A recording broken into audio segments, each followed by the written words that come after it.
Meus irmãos, a paz do Senhor, que maravilha ter você mais uma vez aqui conosco. Eu sou o presbítero Marcos Ferreira, estou aqui para comentar a lição de jovens. E hoje nós estaremos estudando a lição de número 11, que tem por título Fé para crer que o Espírito Santo é Deus. Em primeiro lugar, eu agradeço a você por estar aqui conosco. Eu quero pedir a você que inscreva-se aqui no nosso canal, que deixe o seu like e que você possa compartilhar com o máximo de pessoas que você puder, tá bom? Compartilhe e abençoe mais vidas. E a gente fica muito feliz de ter você aqui conosco. Deixe aqui o seu comentário, de onde você está nos assistindo, a sua dúvida, a sua sugestão, para que a gente possa estar melhorando. Amém? Louvado seja Deus. A lição de hoje que nós iremos estudar é a lição de número 11, que tem por título, como eu já falei, Fé para crer que o Espírito Santo é Deus. Você acredita que Ele é Deus? Que o Espírito Santo realmente é Deus? Você acredita que o Espírito Santo existe, que Ele habita em nós? Nós estudaremos isso hoje nesta lição. Nós temos aqui como texto principal o texto do Evangelho de João, capítulo 14, versículo 17, que diz: O Espírito da verdade, que o mundo não pode receber, porque não o vê nem o conhece, mas vós conheceis, porque habita convosco e estará em vós. Evangelho de João, capítulo 14, versículo 17. O resumo da lição diz assim: somente por meio da ação do Espírito Santo, o ser humano pode reconhecer o pecado, assim também como a justiça e o juízo divino. É somente por meio do Espírito Santo. Nesta lição, em cada lição nós temos 3 objetivos, que é em cada ponto da lição. No primeiro ponto dessa lição, o objetivo é destacar a atuação do Espírito Santo nas Escrituras. No segundo ponto é saber que o Espírito Santo é o Consolador. E no terceiro ponto é compreender a atuação do Espírito Santo na revelação e na inspiração das Escrituras Sagradas. O texto bíblico da lição encontra-se no Evangelho de João, no capítulo 16, versículo 7 ao 15. Tá bom? Você pode estar lendo e sendo edificado, fortalecido pela palavra de Deus. Louvado seja o Senhor. E já partindo aqui, meus irmãos, para o primeiro ponto da lição, que tem por título O Espírito Santo nas Escrituras Sagradas. Pela palavra de Deus, nós sabemos que o Espírito Santo, ele está tanto no Antigo como no Novo Testamento. Isso mesmo, tanto no Antigo como no Novo Testamento. As Escrituras mostram no Antigo Testamento a ação do Espírito Santo e mostram no Novo Testamento a ação do Espírito Santo. No Antigo Testamento nós encontramos em Gênesis, no capítulo 1, versículo 2, quando diz que a terra era sem forma e vazia, e o Espírito de Deus pairava sobre as águas. Nós já vemos aqui no livro de Gênesis a atuação do Espírito Santo ali. O Espírito Santo estava presente no início, no princípio de todas as coisas. Louvado seja Deus. A palavra nos mostra também em Jó, no capítulo 33, no versículo 4, o texto diz assim: O Espírito de Deus me fez, e o sopro do Todo-Poderoso me dá vida. O Espírito de Deus me fez, é o que Jó está dizendo. Ou seja, Jó está falando aqui da ação criadora do Espírito Santo de Deus, porque Ele é Deus. O Espírito Santo, ele é a terceira pessoa da Trindade. Ele é o Deus vivo. Ele é Deus. A palavra nos mostra ainda que Deus, por meio do Espírito Santo, do seu Espírito, ele fortaleceu Sansão, isso no Antigo Testamento. Ele deu uma força sobrenatural para Sansão, para que Sansão operasse contra os filisteus. Eu gostaria de que você conferisse comigo, por exemplo, o texto de Juízes. Abra, por favor, Juízes, capítulo de número 13 e versículo de número 25. Confira, por favor. O texto diz assim, ó: E o Espírito do Senhor começou a agir nele em Mané-Dan, entre Zorá e Estaol. O Espírito de Deus estava agindo sobre Sansão ali no Antigo Testamento. Você pode conferir outro texto, é Juízes capítulo 14, versículo 6, que você verá a ação do Espírito Santo no Antigo Testamento. E no Novo Testamento? No Novo Testamento nós vemos uma maneira mais clara da ação do Espírito Santo. É importante observar que no Antigo Testamento o Espírito Santo vinha sobre a pessoa, enchia aquela pessoa e depois saía, no sentido assim de manifestação. Como por exemplo no caso de Sansão. Sansão, ele em alguns momentos o Espírito de Deus vinha sobre ele, e no momento que o Espírito de Deus vinha sobre ele, ele tinha uma força extraordinária. Já no Novo Testamento, nós veremos que o Espírito Santo, ele foi derramado nos corações das pessoas. Enquanto no Antigo Testamento o Espírito Santo enchia uma pessoa em determinado momento, no Novo Testamento essa pessoa passa a ser templo e morada do Espírito Santo. Isso já no Novo Testamento, tá bom? No Novo Testamento nós vemos que o Espírito Santo, ele inspirou pessoas a realizarem a obra de Deus, né? Isso por meio do Espírito Santo. Você confira o texto de 2 Pedro, capítulo 1 e versículo 21. No Novo Testamento, a palavra nos mostra em Lucas, no capítulo 1, versículo 15, que João Batista, ele foi cheio do Espírito Santo desde o ventre de sua mãe. A palavra nos mostra também que Deus, por meio do Espírito Santo, operou maravilhas no meio do seu povo, com curas, com milagres, com manifestações de poder. Deus operou maravilhas. As pregações do Antigo Testamento eram pregações cheias do Espírito Santo. Confira Atos capítulo 4, versículo 31, que diz que o Espírito Santo encheu eles, e eles com ousadia anunciavam a palavra de Deus. Por quê? Porque eles estavam cheios do Espírito Santo de Deus. Hoje nós sabemos que toda pessoa que é salvo em Cristo Jesus, preste muita atenção, toda pessoa que é salvo em Cristo Jesus tem o Espírito Santo de Deus, tá bom? Não erre nisso.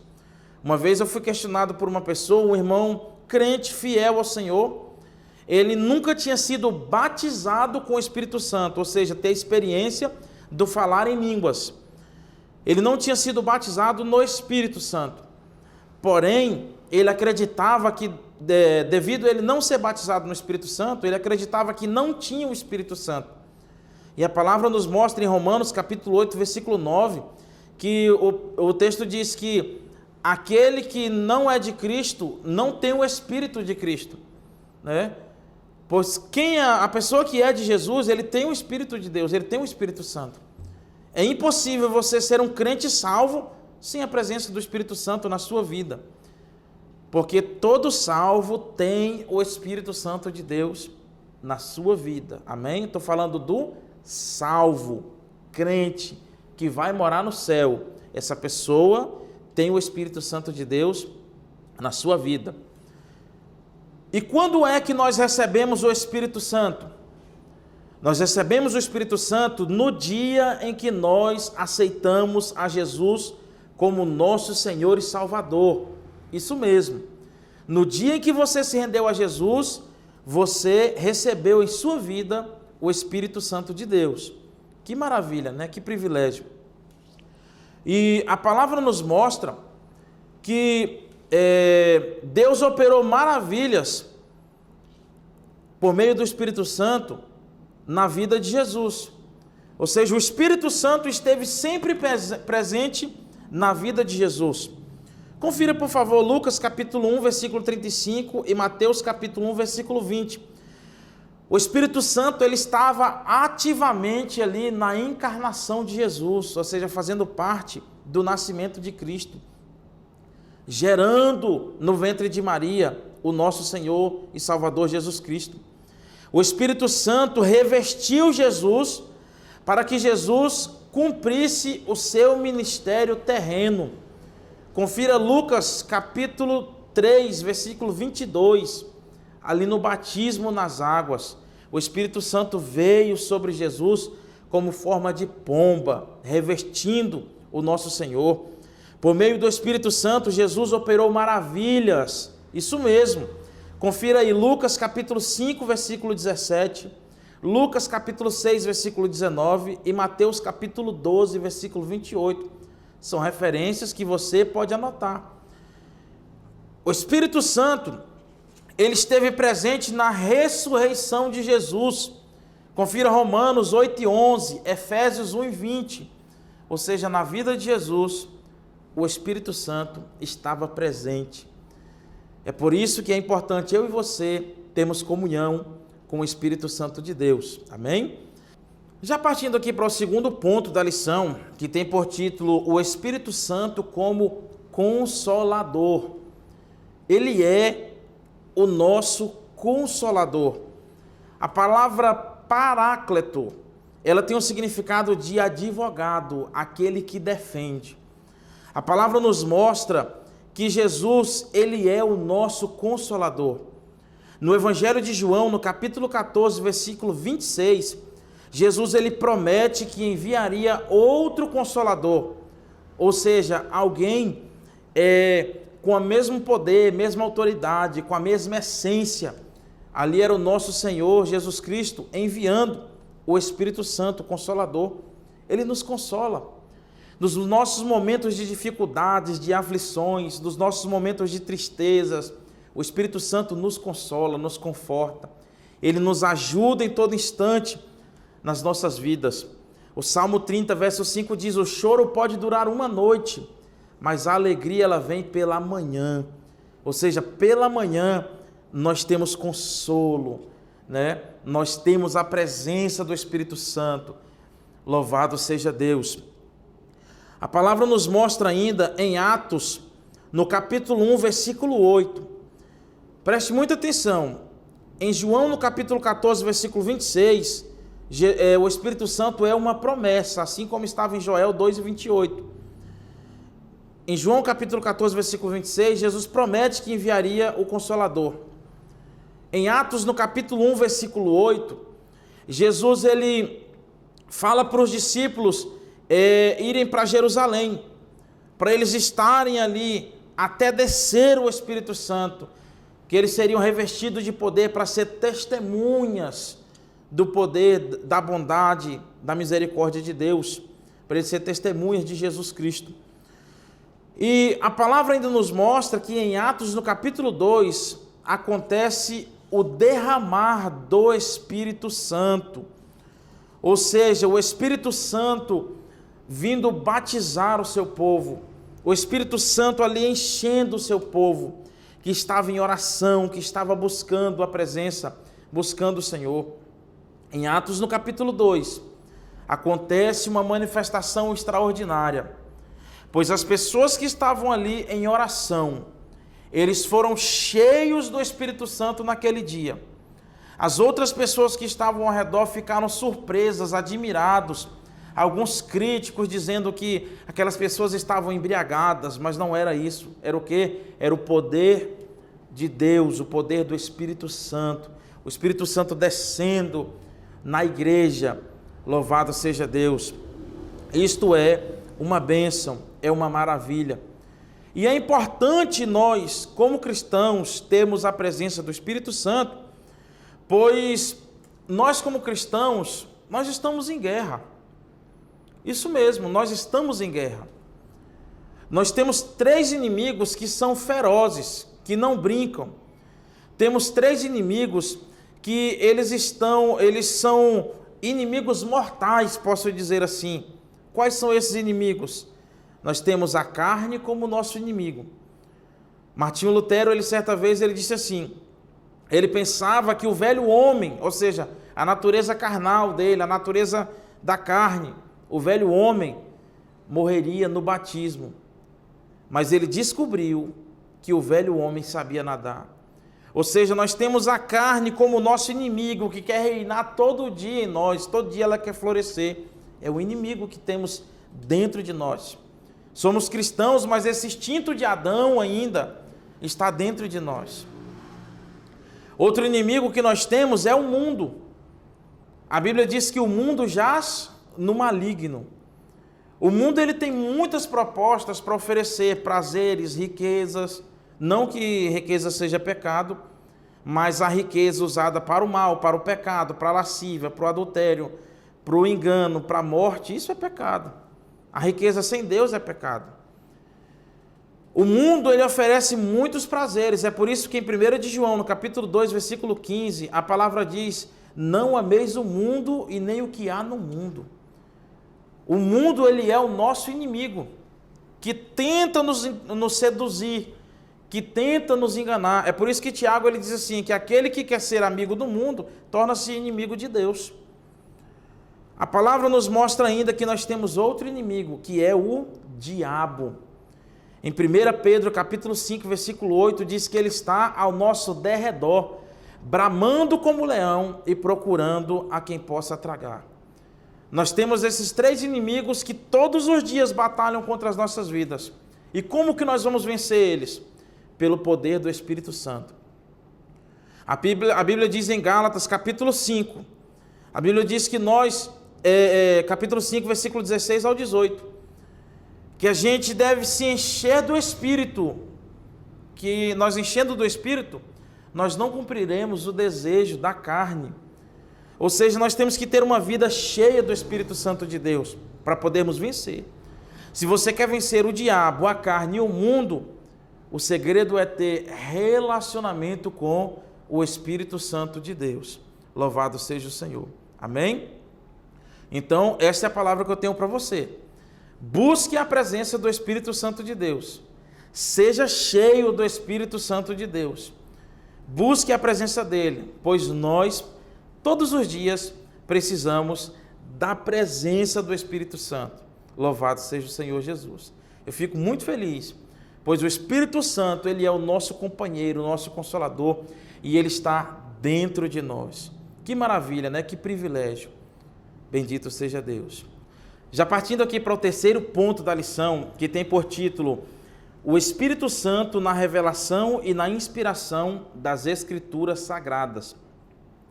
O Espírito Santo, ele revelou Deus por meio das Escrituras Sagradas, tá bom? Porque toda a Escritura, ela é inspirada por Deus, é inspirada pelo Espírito Santo de Deus. As Escrituras Sagradas, elas revelam quem é Deus, revelam seu amor, a sua grandeza, o seu propósito para a humanidade. As Escrituras revelam o Criador. E as Escrituras, elas foram inspiradas. O Espírito Santo, ele inspirou cerca de 40 pessoas para escrever a Bíblia, a palavra de Deus. Cada pessoa dentro do seu jeito, conforme a sua personalidade. Mas todos escreveram conforme a vontade de Deus, conforme a vontade do Espírito Santo. A palavra de Deus, ela é inspirada de Gênesis a Apocalipse. Ela revela o Criador e ela é inspirada pelo Espírito Santo de Deus. Confira um texto conhecido, 2 Timóteo 3:16, que fala que toda a Escritura ela é inspirada para corrigir, para animar, para exortar, tá bom? A palavra de Deus, ela é inspirada e nós cremos na palavra de Deus.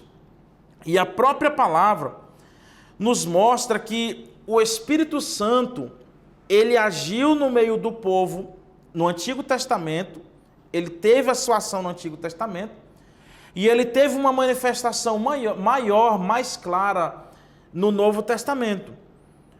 A palavra nos mostra que o Espírito Santo, ele agiu no meio do seu povo e continua agindo até hoje. Isso mesmo. O Espírito Santo, no Antigo Testamento, como eu já falei, ele vinha sobre uma pessoa, essa pessoa tinha aquele enchimento do Espírito Santo, e depois, futuramente, como por exemplo o caso de Sansão, ele recebia um novo enchimento de novo para cumprir aquele propósito ali por Deus. Sansão, quando era cheio do Espírito Santo, ele ficava com muita força. No Novo Testamento é diferente. No Novo Testamento, o Espírito Santo ele não apenas vem sobre o cristão enche ele e depois não enche mais. No Novo Testamento, o cristão ele é templo e morada, ou seja, ele está permanente na vida do crente salvo, tá bom? É importante dizer isso, do crente salvo. O Espírito Santo, no Antigo Testamento, ele era uma promessa de ser derramado. Você pode conferir, como eu já citei, Joel 2:28. O Espírito Santo foi cumprida a sua promessa do seu derramamento em Atos, no capítulo 2. É importante observar que os discípulos, quando eles receberam o batismo com o Espírito Santo, em Atos, no capítulo 2, eles já eram salvos e eles já tinham o Espírito Santo. Confira, por favor, no Evangelho de João, no capítulo 20 e versículo 22, que Jesus, após a ressurreição, Jesus ele aparece para os discípulos e num diálogo falando sobre o Espírito Santo, Jesus ele diz assim, o texto diz, João 20:22, e havendo dito isso, soprou sobre eles e disse-lhes, recebam o Espírito Santo. Ou seja, naquele momento ali, os discípulos já tinham o Espírito Santo, eles eram salvos em Cristo Jesus, tá bom? E Jesus subiu para os céus e eles ficaram esperando a promessa do derramar do Espírito Santo, tá bom? Que se cumpriu em Atos no capítulo 2. Eles estavam em oração e, como o texto diz, cumprindo-se o dia de Pentecoste, eles estavam ali, naquele momento era um momento de festa, eles estavam em um local separado orando, buscando a Deus, e o Espírito Santo desceu sobre eles. Aqui eu preciso fazer essa observação. Existem pessoas que acreditam que batismo com o Espírito Santo é o mesmo que salvação, e não é, tá bom? Salvação é uma coisa, batismo com o Espírito Santo é outra coisa. Salvação é você entregar a sua vida para Cristo, você ter o seu nome escrito no livro da vida e no momento em que você aceitar a Jesus como seu Salvador, você é salvo, você recebe o Espírito Santo neste momento. Agora preste atenção. A pessoa que é salvo em Cristo Jesus, que já tem o Espírito Santo, ele vai buscar agora o batismo com o Espírito Santo, que é revestimento de poder. O que é isso? Eu estou com essa camiseta aqui, eu estou vestido. Suponhamos que essa camiseta aqui, só como exemplo, fosse o Espírito Santo. Aceitei Jesus, eu tenho o Espírito Santo. Está aqui a minha camiseta, o Espírito Santo. Ok. Agora eu vou buscar o batismo com o Espírito Santo, o que é um revestimento, ou seja, é uma vestimenta por cima da outra, como se eu colocasse um terno, um paletó, tá bom? Então, salvação é uma coisa, batismo com o Espírito Santo outra coisa. Um é distinto do outro. O batismo com o Espírito Santo é para todo aquele que é salvo em Cristo Jesus. Todo salvo pode ser batizado com o Espírito Santo. Porém, nem todo salvo será batizado com o Espírito Santo. Essa está dentro da vontade de Deus. Tem irmãos que às vezes eles estão há 20 anos orando, pedindo a Deus o batismo com o Espírito Santo, e Deus por algum motivo não quis batizá-lo. Essa é a soberania de Deus. Porém, o batismo está disponível a todo crente, mas nem todo crente será batizado com o Espírito Santo. É importante eu falar também que a evidência do batismo com o Espírito Santo, o sinal que a pessoa foi batizada com o Espírito Santo, é o falar em línguas. Todas as pessoas, inclusive em Atos, no capítulo 2, que já eram salvos, já estavam com o nome escrito no livro da vida, quando eles foram batizados com o Espírito Santo, eles falaram em línguas, em outras línguas. Todas as pessoas que foram batizadas no Espírito Santo falaram em línguas. Então nós entendemos que este é o sinal, a evidência. Uma vez eu vi uma pregadora dizendo, e eu discordei dela, ela dizendo para um irmão assim, que o irmão ele sentia um poder de Deus muito grande no culto. Aí ela disse, olha, você foi batizada com o Espírito Santo, tu só não falou em língua, mas tu foi batizado com o Espírito Santo. Agora tu precisa buscar o dom de línguas. Isso é um engano, porque o sinal do batismo com o Espírito Santo é o falar em línguas. Se a pessoa não falou em línguas, você sentiu um poder muito grande, a presença gloriosa de Deus, porém ainda não foi o batismo. Mas continue buscando, continue perseverando, que em nome de Jesus você será batizado no Espírito Santo. Amém? O batismo com o Espírito Santo é para todo crente e é para os nossos dias. Ainda hoje, o Espírito Santo, ele batiza crente. Ainda hoje tem crente sendo batizado. E essa é uma bênção para a igreja, esse revestimento de poder, para que nós possamos ser cheios do poder de Deus e do Espírito Santo. E a minha oração é para que Deus possa encher você do Espírito Santo de Deus. Isso é um privilégio, ser cheio do Espírito Santo é algo maravilhoso. Tenha essa comunhão, esteja pronto, esteja firme e seja cheio do Espírito Santo de Deus. Amém? Eu concluo aqui agradecendo a você, mas eu quero terminar essa aula hoje orando por você, para que você seja cheio do Espírito Santo de Deus, para que você seja cheio deste revestimento, desta alegria. Bendito seja o Senhor. Feche os seus olhos. Pai, nós te damos graça. Agradecemos ao Senhor por nos trazer até aqui neste momento. Esse irmão, essa irmã, esta pessoa que está aqui, meu Deus, acompanhando esta aula neste momento. Peço ao Senhor, meu Deus, que o Senhor possa estender as tuas mãos de misericórdia, o teu poder, e leva, meu Deus, o teu Espírito Santo, meu Deus, na vida desta pessoa, revestimento de poder na vida desta pessoa. Pai, eu peço ao Senhor, meu Deus, que possa encher esta pessoa agora do teu Espírito, Senhor, que esse irmão, esta irmã sinta esta alegria de sentir a tua presença, de sentir o teu poder, Senhor, de ser revestido pelo poder do Senhor. Assim nós oramos, ó Pai, e te agradecemos em o nome de Jesus. Amém. Amém, meus irmãos? Eu agradeço a você que ficou até aqui conosco. Mais uma vez eu peço a você que se inscreva aqui no nosso canal. Deixe o seu like, tá bom? Deixa aí o seu like pra gente, o seu comentário. Coloca aqui a sua dúvida, a sua sugestão, para que a gente possa estar melhorando a cada dia, tá bom? É muito importante isso. Inscreva-se aqui no nosso canal e compartilhe com o máximo de pessoas que você puder, para que assim outras pessoas possam estar sendo abençoadas. Amém? Deus abençoe e até a próxima aula.